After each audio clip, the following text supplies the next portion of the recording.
Hey everybody, Joey here, and I can already hear it, Joey, why are you using all the weird backgrounds again? Why not just use the branded background? This used to be my streaming space, FYI. Back when I was a cam streamer, this was a shot of my room without me in it. Anyway, so the thing I wanted to talk about today is, I remember it was a trend a while back. It was a thing that lots of people were posting about, and I don't know, it really bugged me. But I remember seeing this thing going around a while ago that was like, your favorite VTuber is lying to you. Your favorite content creator, they're lying to you. They don't want to be with you. They don't want to see you. They hate you. They don't want to be your friend. I'm not your friend. That was another one I remember seeing a lot of. I'm not your friend. I'm your content creator. I don't want to be friends with you. I'm chuckling about it, but I can understand where the videos were coming from initially, I think.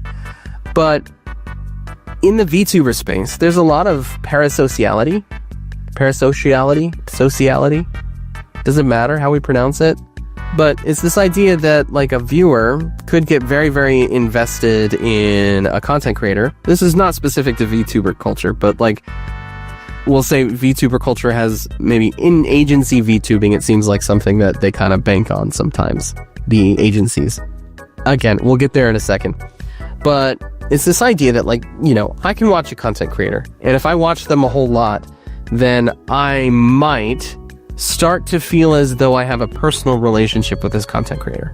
If they are constantly talking to me through their camera as though they are my friend, then it may lead me to believe, especially if I'm particularly impressionable or whatever, it may lead me to believe that I am in fact their friend. It may in fact lead me to feel as though I know them in real life and we're good friends, we're good pals. It might make me feel as though we are in a romantic relationship, right?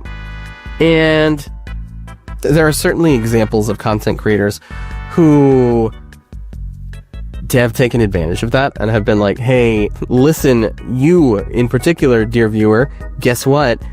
We can totally be in a relationship. There's that certainly has happened. And then there are also content creators out there who will kind of monetize that. There are certainly some creators out there who have said, hey, I'll totally act like I'm your boyfriend or your girlfriend or whatever if you just give me some money. And the GFE or the BFE VTuber it's a known thing that people will buy into, and VTubers will totally do it. Content creators will do it, but VTubers will totally do it. I think it happens a lot with agency VTubers because they're just kind of encouraged to placate that kind of stuff, right? So let's say we're going to talk about a GFE VTuber, girlfriend experience VTuber. The whole idea is that they're making content, and if you're giving them money, then that content creator is probably going to be in your DMs. My understanding is that agencies often push their talent to market themselves in that way because it's monetizable, it's good for growth. There are some folks, some VTubers in particular, who have made an effort to push back against that. I think that's admirable. I think it's really healthy to set and to maintain some boundaries. If you say hey, I don't want you developing feelings for me because that just makes me feel weird, whatever, I get that. Or hey, I appreciate your attention. I appreciate that you want to give me your attention, but I'm taken right now. Or hey, I appreciate it, but I'm just not looking for that kind of relationship right now, or whatever. And I don't know, I think that there is a little bit of a gray area sometimes where things can be a little bit, we'll say it's a nuanced conversation. I think the conversation deserves a lot more nuance than what some folks are willing to give it. And that's a thing that I think is very common in a space where there is some trauma that the creators have to deal with. Or maybe the creators just kind of see some practices that they don't like and they're trying to push back against that early. I think what it led to, which is I think the least healthy thing, is some creators kind of bandwagoning off of each other's thumbnails and titles.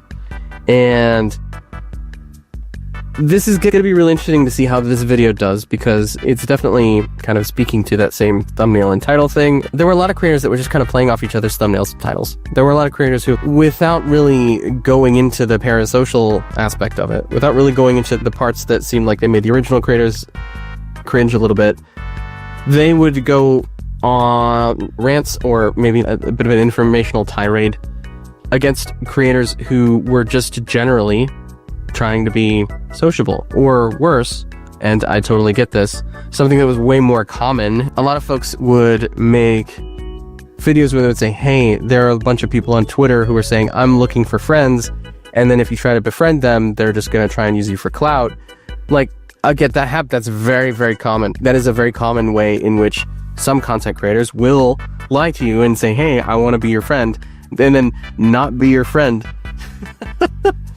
It's been really interesting to see the different takes that have kind of come of this, but one of the biggest issues that I think kind of comes about is the fact that it seems like a lot of those discussions lack nuance, and I'm sure this one lacks some nuance as well. Point of those videos would tend to be, hey, watch out, because if there's a content creator who wants to be your friend, then like, they're probably not trying to be your friend, they're probably just trying to use you. And that sucks. The reason I say that sucks is because, like, I'm very much of the opinion that, like, people can be professional acquaintances, or they could be friends, or they could be both, or they could be neither. Like, it's those things are not mutually exclusive. I think people sometimes have difficulty communicating what their goal or what their intention is in a relationship.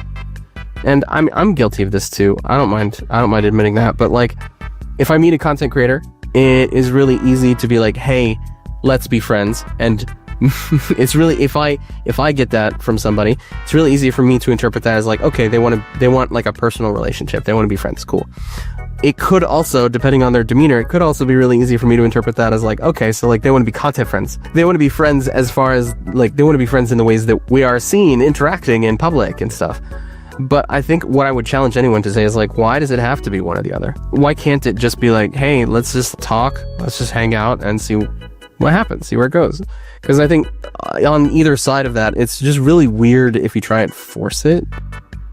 So the other side of that is just thinking about a content creator's relationship with their viewers, right? And again, I can understand a little bit of fear or a little bit of hesitation or maybe a little bit of misunderstanding with regard to the content creators who have hundreds or thousands of concurrent viewers, or who have hundreds of thousands of followers or subscribers or whatever. I can understand how if you, one person, without having much contact with that content creator beyond their streams, without having like explicit consent from them without having like explicit confirmation of the fact that like they see you in a certain way, developing some understanding of the fact that like you are in a relationship with them or whatever, I can see that being the case. However, a lot of those videos I feel were made by very small creators, in which case, or were made speaking about very small creators, in which case it's like, if you're one of like 10 people that show up to a stream, and like I know you by name, and like we're talking like every day that if we're talking in the Discord, we're talking on streams, you're like, if the community is very small, you can all be friends. I don't see how that's disingenuous at all. And feelings sometimes can be quite complicated, like situations can be quite complicated, but I think that the biggest thing is communication. I think that if you're a content creator, talking with other content creators, I think it should be normal to communicate with them about what your intentions are. If you are a content creator that is worried about viewers developing a parasocial relationship, then it is normal to communicate with them about it. If you are a viewer and you are watching a content creator, I think it is normal to expect that content creator to be willing to communicate about it. If there is communication that is not happening, if a creator is resistant to communicating about those things, that's where it might be a little bit of a red flag. That's all I'm trying to say, is that just, I wish people could communicate. Myself included. I wish I was better at communication. Speaking of, please allow me to communicate with you about my YouTube channel, where I'm uploading daily on this YouTube channel, so you should subscribe. If you've seen any of those videos, please like let me know in the comments, or jump in the Discord, let's talk about it there, or go to a live stream, we'll talk about it there. I really want to have this discussion with people, and I would love it if like you, person who is watching this, could chime in. That'd be really sweet. That'd be really swell. I'd love to see what you have to say about it. I think that's it. Bye. My name's Joey. Bye bye bye bye bye bye bye bye bye bye bye bye bye bye bye bye bye.